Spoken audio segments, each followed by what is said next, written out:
Ladies and gentlemen, welcome back once again to Samuel Adams Returns. Those Anti-Federalists, they absolutely got it right. And this is Tom Navulis, your host, and so delighted that you are joining me once again today.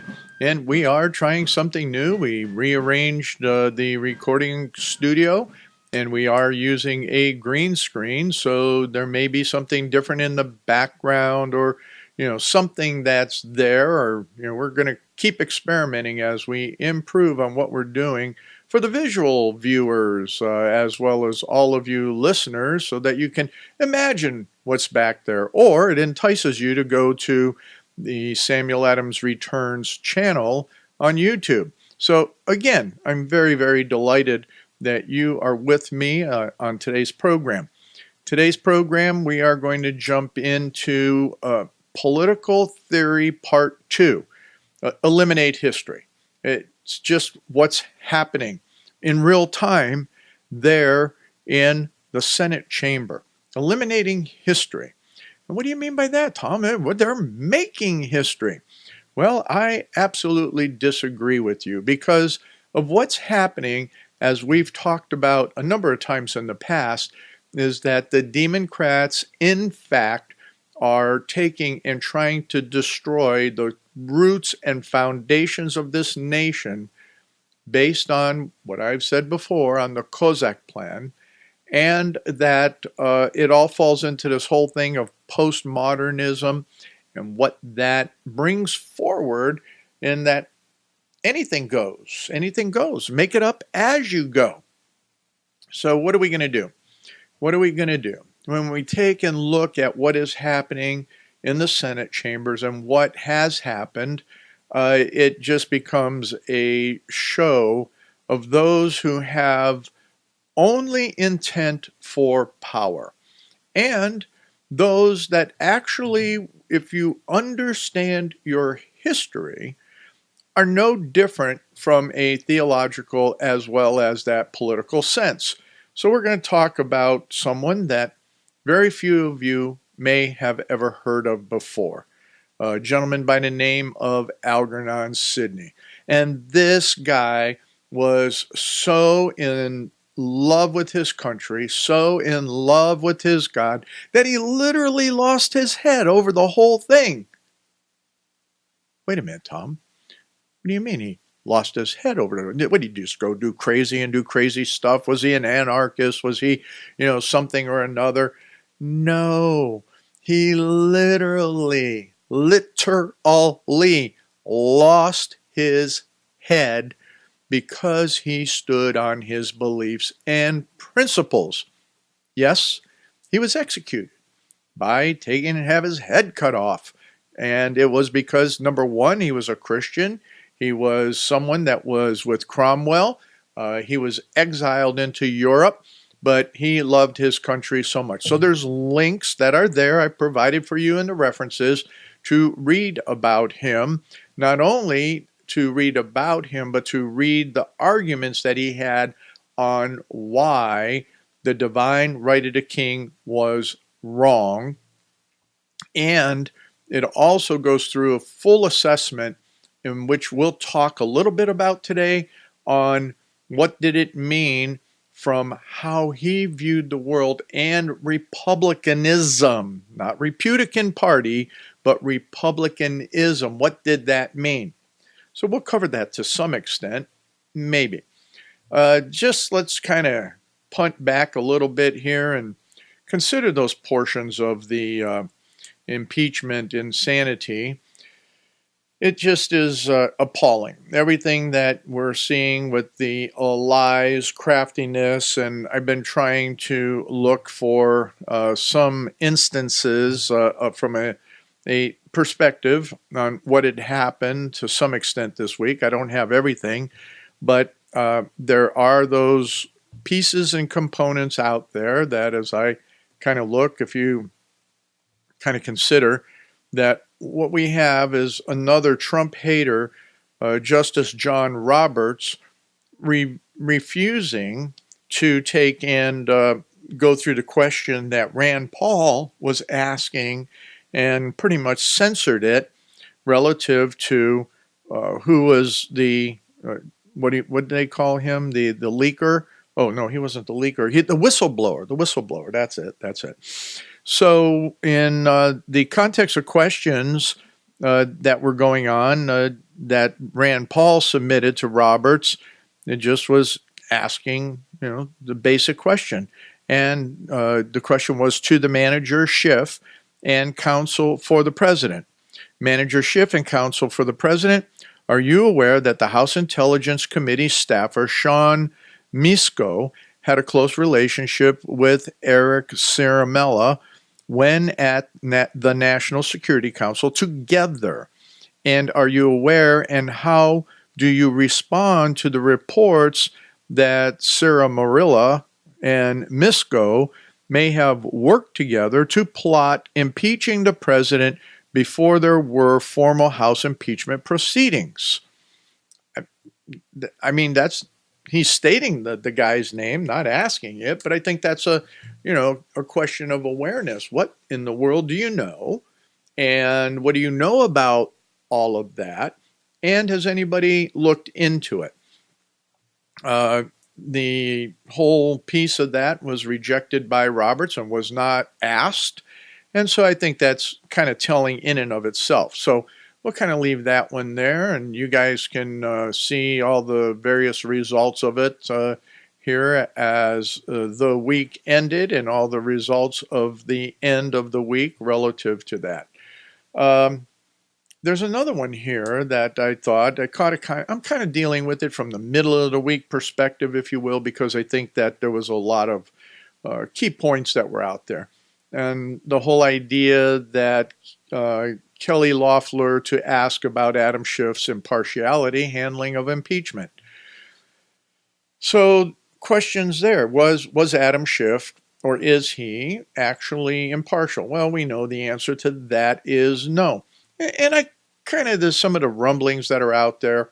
Has Adam Schiff actually been involved, as maybe he's the whistleblower? Maybe he's the one that contrived and put this all together. Because remember that under post-modernism, you can make anything up. You can make it all work according to your belief system.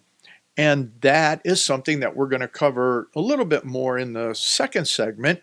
So all of those that are following in some other networks that only catch half or 2/3 of the program, we have to eliminate a third so that it fits within the time slots on the other networks.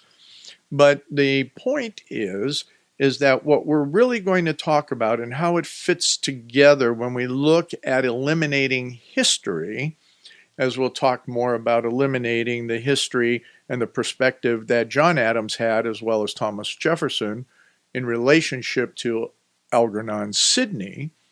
But not only that, when we look at how you eliminate history by virtue of the political, theological religion that I want to talk about today is relativism. If you make everything relative based on a lack of any concrete morality, concrete set of statute, concrete worldview, then what you have is sand, and shifting sand at best. So that's what we're kind of working our way through, and what is the difference between the shifting sand and how is that applied, and that relativism is one of the religions that is implemented today in the United States under the, now it's become the, the clouds of constitutionalism, the wishes for republicanism, instead of that understanding that the founders had about what was concrete truth. So in that, I want to toss another one at you so that you can go research it here, taking it away from this first segment. I think some of you will have fun with it, and some of you will explode into some theoretical stuff, or worse, you're going to explode into tinfoil hat stuff. But here's something from reality. And the prime on this is that the Democrats kill an amendment protecting Americans from credit discrimination based on politics and religion. So in essence, what you have going on is that on a vote this past Wednesday, is that the Democrats killed a bill that would prevent the Consumer Financial Protection Bureau from forcing credit reporting agencies to evaluate your financial status based on your political opinions or religious beliefs. So in other words, what they're trying to allow to happen and allow future bureaucracies to implement is exactly what they have going on in China right now, is that everything on social media, everything in relationship to your worldview and belief system takes and sets a score, a political score, which then determines whether you get credit, whether you have banking rights, whether you can get an education, what type of jobs you can hold. That is exactly what the Republicans were trying to stop, that you could not use all of who you are as a person so that then the government can take and determine your government score. Well, you know what? That's what they're trying to do. And this is, Elizabeth Warren's all on board with it. And there is this Representative Presley's on board with that. And they want to make sure that the government has the ability to take, and at some time when they have full power again, that when they have that full power again, that they will be able to do no different than what China is doing and put you in a category based on what you think, what you say, and what you believe. Wow, that's pretty interesting. But that's relativism. It's all relative. And I'm not talking about your aunt and your uncle and your mother and your father. I'm not talking about those. Oh, but those don't matter anymore either. None of that even counts, because we're so tied to individualism without any moral continuity, as I've been talking about, that what difference does it make, as Hillary said during the Benghazi hearings?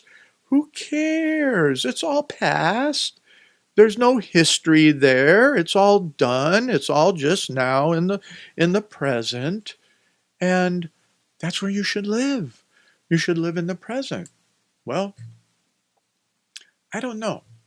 When I take and I read my Bible, and I look at our founders, which we're going to talk about, there's this thing that keeps cropping up.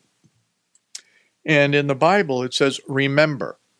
And throughout the Old Testament, as God is leading Israel to the promised land, he says, do these things to remember.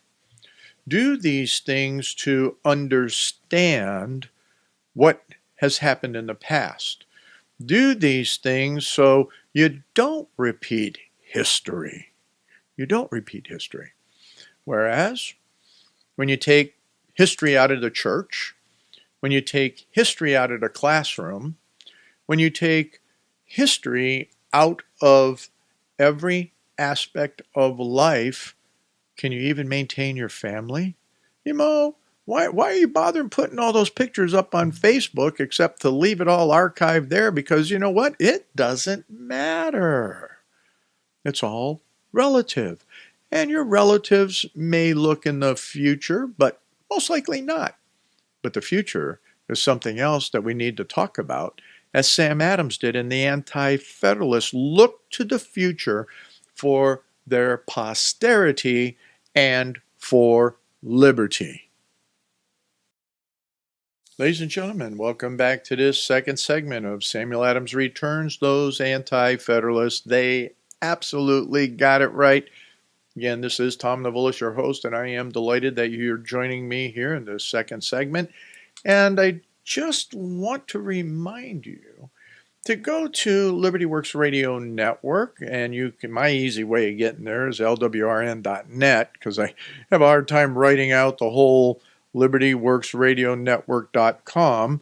So it'll route you there, lwrn.net, and take a look at all of the other programming that is happening throughout the week. And look at some of those programs, especially those that are in those cool hours of like 3 to 9 o'clock, and you can really interact with some live people within those programs. And as always, I ask you, go ahead, hit that donate button. This is a network that is supported by you, and it is for you. Now, just a couple thoughts is that as we move into this month of February, we're going to be doing some different things. We're going to have some guests on, hopefully live here in the studio. And, once again, these programs on Saturdays are pre-recorded, so they'll be live in the studio. And you will have the benefit of hearing some of these conversations.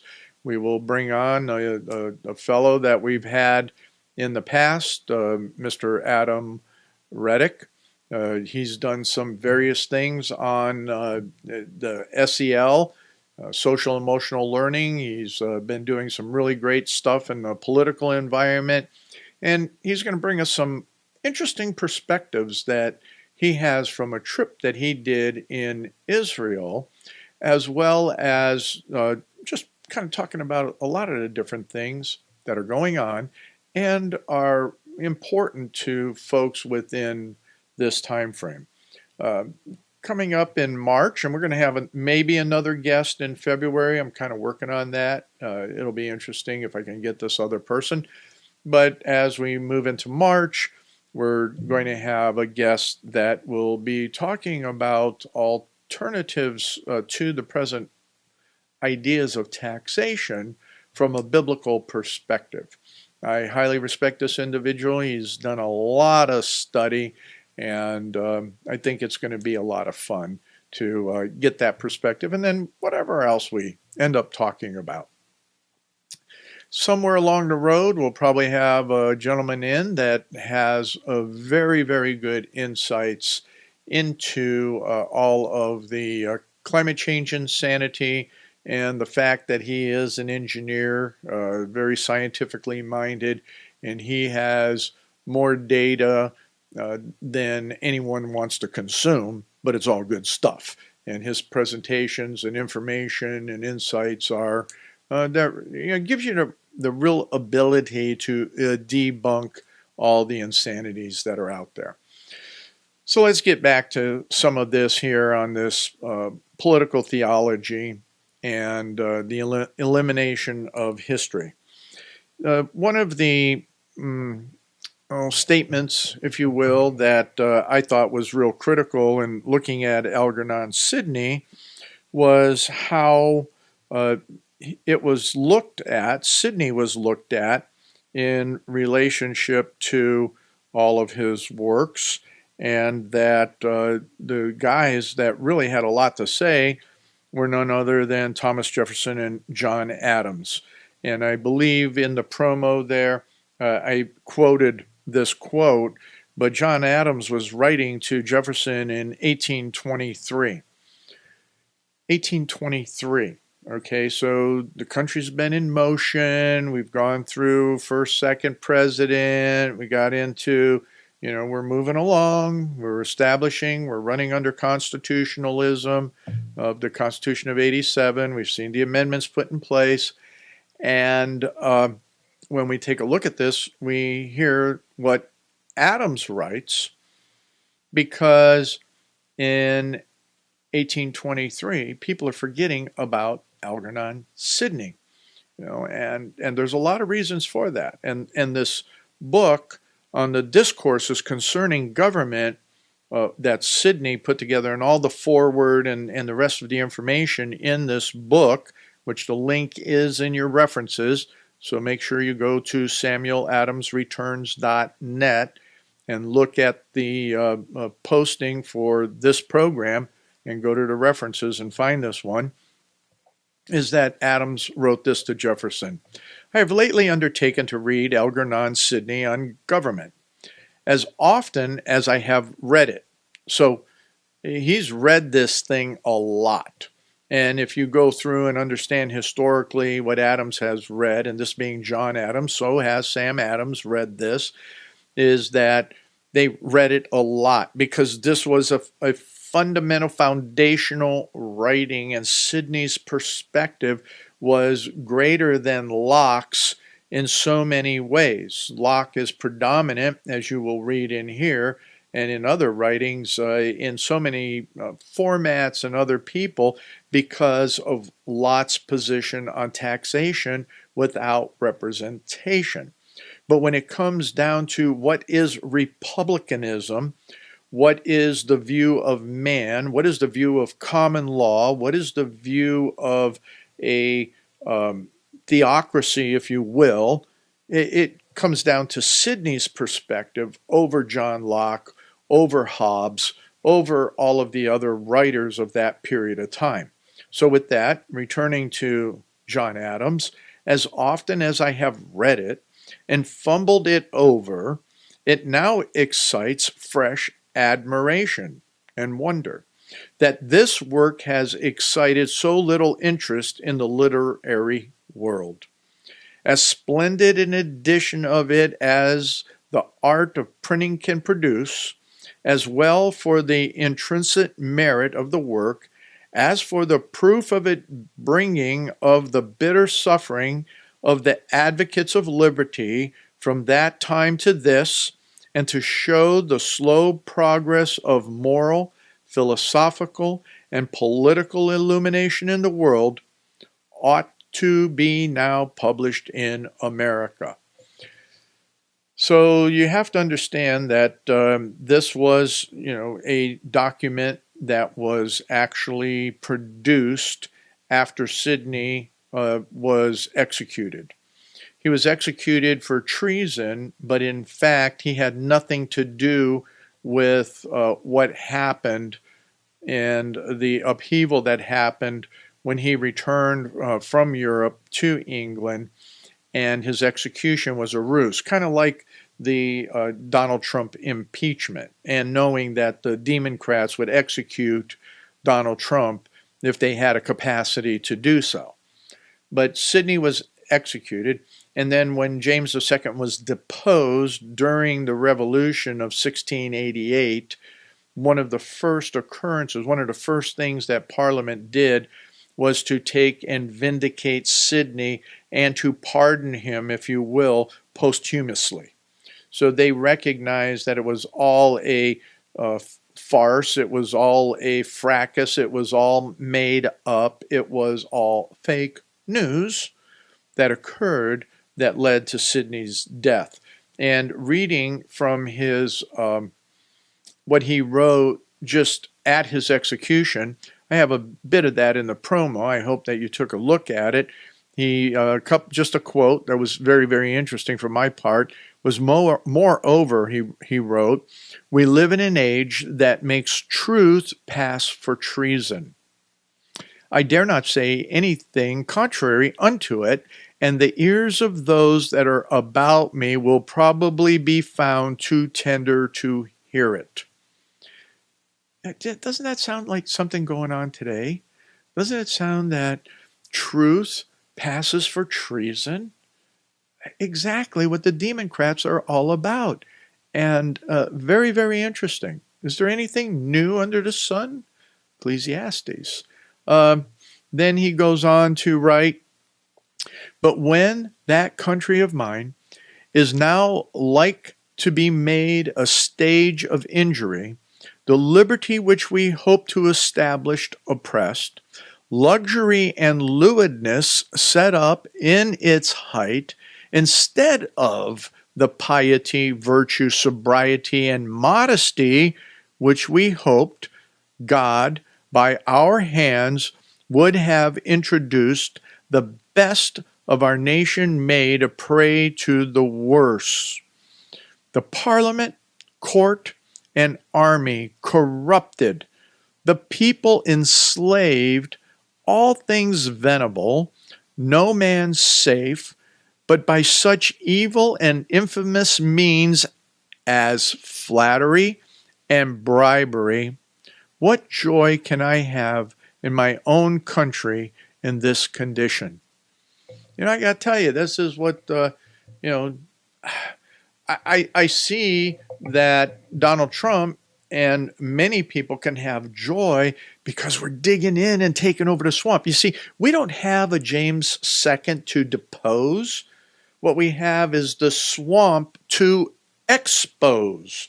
We have the swamp to take and bring that light that only God can shine upon the evils that Sidney is talking about here. That only God can show that light that takes and exposes the fact that under the Democrats and under the socialists, under the communists, under all of them, we the people would be enslaved because they don't think we should rule.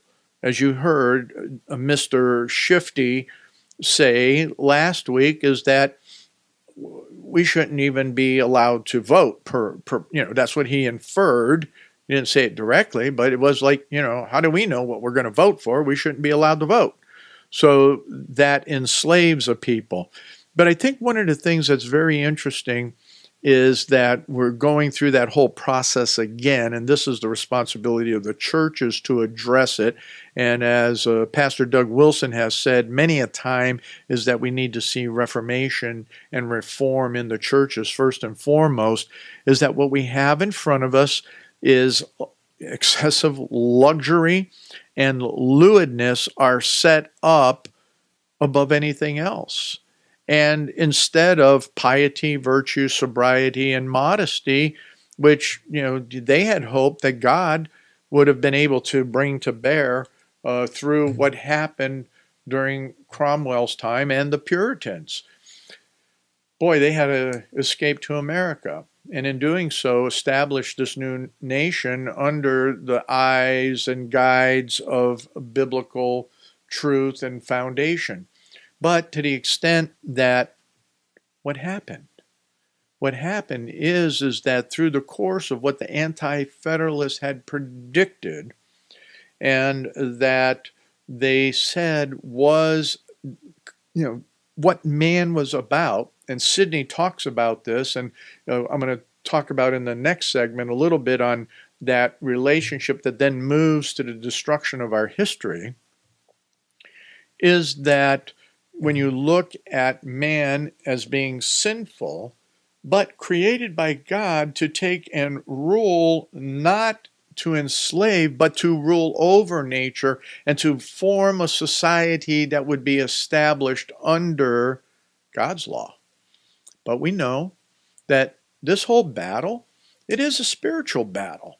It's not just a battle of ideologies. So when we look at relativism, which I will define for you in the next segment as well, when we look at relativism as one of the predominant religions in America, then you know what?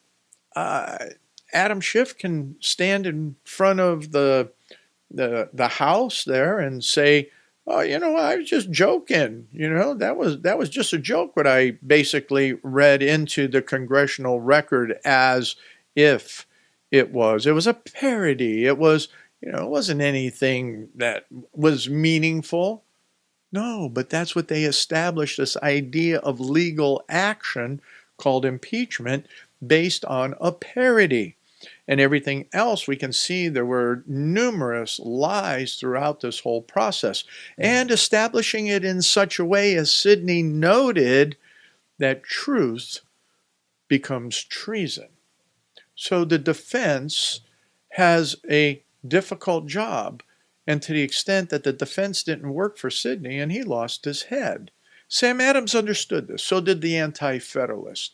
They really tried to put it together so that we would have reasonable governance under God.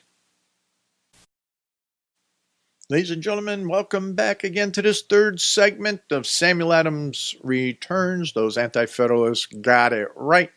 This is Tom Novulis, your host, and welcome back to all of those folks from our friends down there in Lima, Ohio, and everything that we have going on, and Soaring Eagle Radio. We're just thankful to be on that network as well.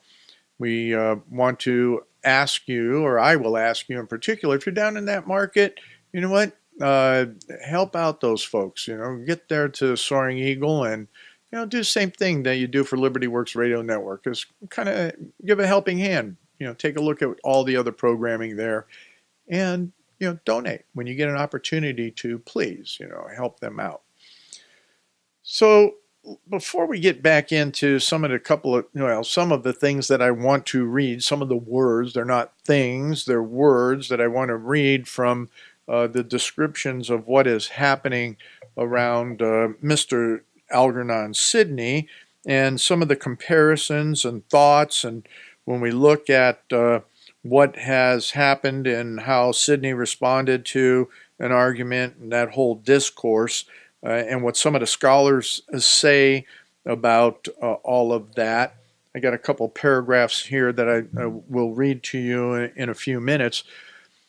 I wanted to talk to you about right now the religion of relativism in America.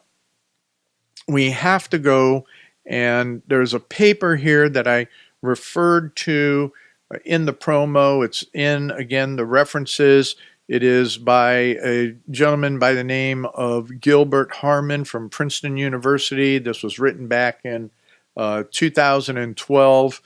And he generalizes, but he is specific as well in looking at this, and I'm going to quote it right now, is that moral relativism, as I've come to understand it in the light of Cornell moral realism, is the claim that there is not a single objectively true morality. Let me say that again, and maybe I won't tongue it this time. Is the claim. So when we're looking at relativism, and especially moral relativism, and I don't want to distract, I want to read this through, is the claim that there is not a single objectively true morality, but only many different moralities, just as there is not a single true language, but only many different languages.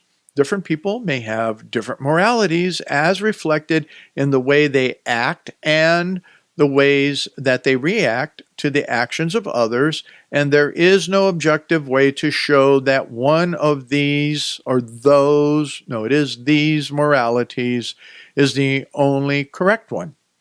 An account of what a morality is and what it is to have a particular morality might resemble David Lewis' account of what a language is and what it is to have a language. Moral theory might emulate current linguistic theory in various ways. However, moral relativism is not a semantic claim about how to understand moral judgments. For example, it is not the view that a moral judgment is implicitly relational with a hidden parameter representing the morality in relation to which the judgment is made. Gobbledygook, gobbledygook. All right. He continues, to repeat, moral relativism is the claim that there is not a single objectively true morality, but only many different moralities. It's an interesting paper. And when we look at others, which I'm not going to take the time to quote, but is in your references, another good paper that is in a behavioral science periodical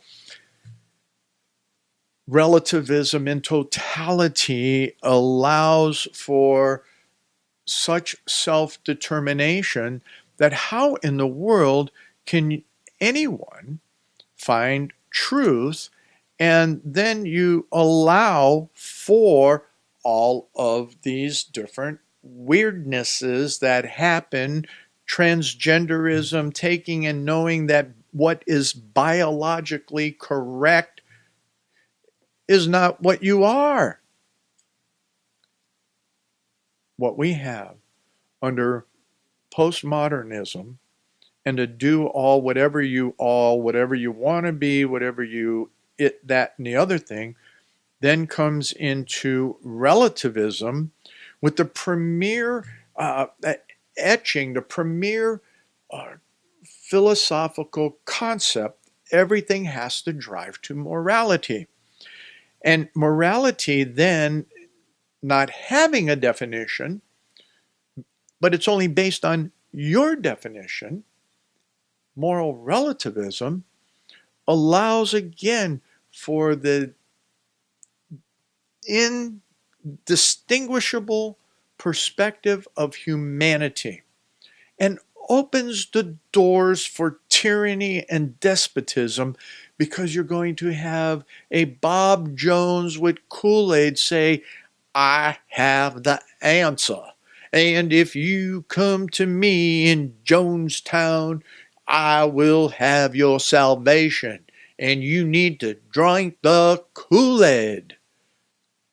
Geez, how much of that is going on out there?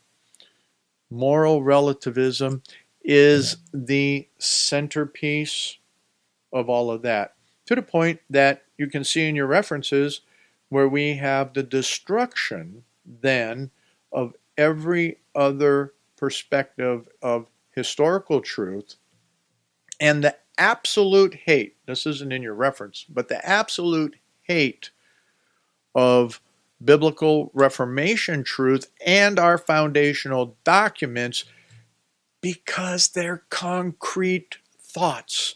They're a concrete philosophy. They are set upon eternal principles. Wow. I mean, there's a lot of pastors out there that don't understand that those eternal principles cross from the New Testament into the Old Testament, have certain levels of fulfillment there, but that does not mean that God's eternal law has gone away. That does not mean that it has gone away. So with that, we have to look at some of those historical shifts and some of the things that were going on with, and what some of the so-called scholars say about Algernon Sidney and so on and so forth. One of the things that here, as you go in and you read on this discourse and you're going through some of the, I guess, what the author was putting together here, is that scholars have wondered about the religious dimensions of Sidney's thought. The discourses teems with biblical references, but Sidney invokes the authority of divine revelation to vindicate conclusions reached by reason. So Sidney knew how to take, and when you read this, he knew how to apply. And this is what they don't say here, because again, you have people that really do not understand all of the biblical truths that are writing this. But the fact of the matter is that Sidney, being a Puritan, okay, you have to understand the Puritans in the 1600s, Sidney, being a Puritan, knew how to apply biblical truth. So the references are there, and he invoked the authority of divine revelation to vindicate conclusions reached by reason. At one point, quoting Ecclesiastes, Sidney notes that it, quote, perfectly agrees with what we learn from Plato and plainly shows that true philosophy is perfectly comfortable with what is taught us by those who were divinely inspired. End of the quote. For Sidney, biblical events are sometimes better explained by man's unaided reason than by religious doctrines. Boy, that's even true today. There's so many out there that are pumping doctrines out that you wonder, where in the world did you get that from? I don't read that in my Bible. Anyway, he goes on to say here, in the traditional view, God is, in his wrath, punished the Hebrews for their idolatry after Solomon's death by subjecting them to the rule of absolute monarchs. In Sidney's view, the Hebrew tragedy actually proceeded, quote, from such causes as are applicable to other nations, choosing rather to subject themselves to the will of a man than to the law of God. They deservedly suffered the evils that naturally followed on the worst counsels, end quote. Similarly, Sidney meets the objection that his argument, which praises armed resistance to evil, is anti-Christian. Quote, we shall be told that prayers and tears were the only arms of the first Christians, and that Christ commanded his disciples to pray for those that persecuted them, end quote. Sidney responds, quote, that those precepts were merely temporary and directed to the persons of the apostles who were armed only with the sword of the Spirit, that the primitive Christians used prayer and tears only no longer than whilst they had no other arms, end quote. Sidney sums up the sturdy spirit of his Christianity in a remark that later became famous. This is a Sidney quote. Quote, God helps those who help themselves, end quote. So it wasn't biblical. It was Sidney that came up with that for all of you folks out there that are wondering where it came from.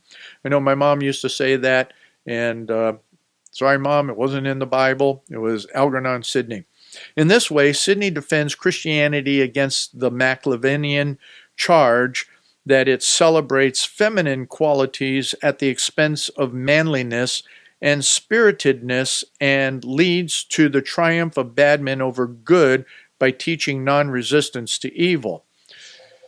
Sidney was really pretty important when it comes to what is Christian resistance. As you can imagine, what happened with the Puritans and during the Cromwell period.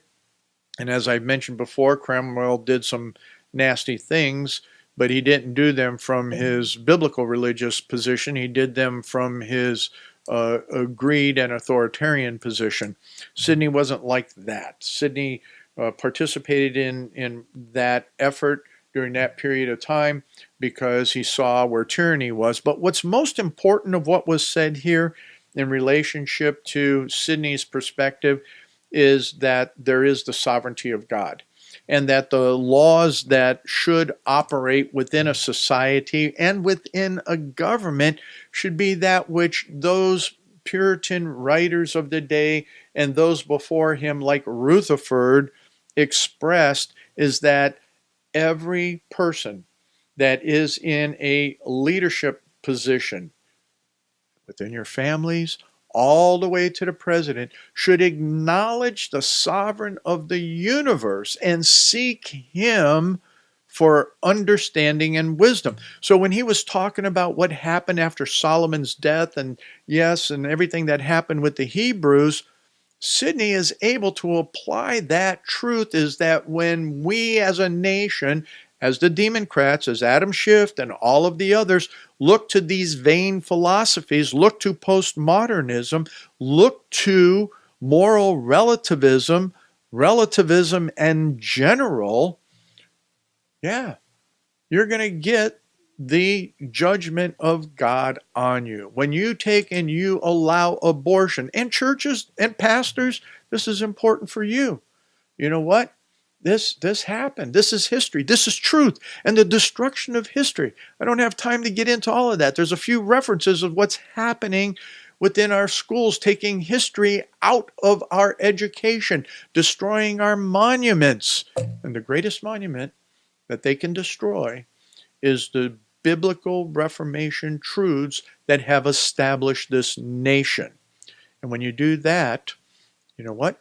It goes back to the other things that Sidney talks about and more. And check out what I have in there about what Sam Adams' wisdom, his thoughts here, the Sam Adams wisdom section. at samueladamsreturns.net for today's program, because it talks about that relationship of the citizens and the governing representatives, no different than what Algernon Sidney did. So here we are. Sam Adams got it right. Your homework is to go read the references and come on back next week, because those anti-federalists, you know what? They put a lot of work in for you.